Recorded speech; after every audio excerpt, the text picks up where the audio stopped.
আসসালামু আলাইকুম। আশা করি সবাই ভালো আছেন, আমিও ভালো আছি।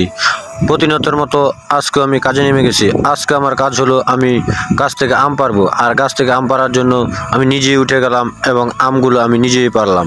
আর আমগুলো আমি খেলাম আম পেড়ে। আর আমগুলো খেতে এত সুস্বাদু তা আপনাকে বলে বোঝাতে পারবো না। যারা যারা খেতে চান আমার সাথে আমার বাড়িতে আসবেন বা আমার নাম্বারে কল দিবেন, আপনাদেরকে আম পাঠিয়ে দিব। আর এটা হলো ঠুই, আমাদের এলাকায় এটা ঠুই বলে। এই ঠুই দিয়ে আমরা আম পারি। আর ঠুই দিয়ে আম পাড়ার অনেক উপকারিতা আছে। তা হলো আম মাটিতে পড়ে না এবং আমগুলো নষ্ট হয় না।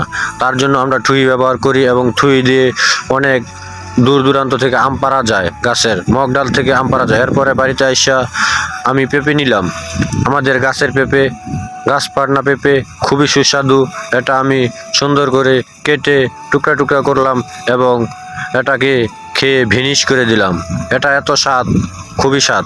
এরপরে আমি চলে আসলাম আমার হরিণের জন্য ঘাস কাটতে আসলাম। আর ঘাস কাটতে কাটতে আমার হাত এক পর্যায়ে কেটে ফেললাম, এটাই বাস্তব।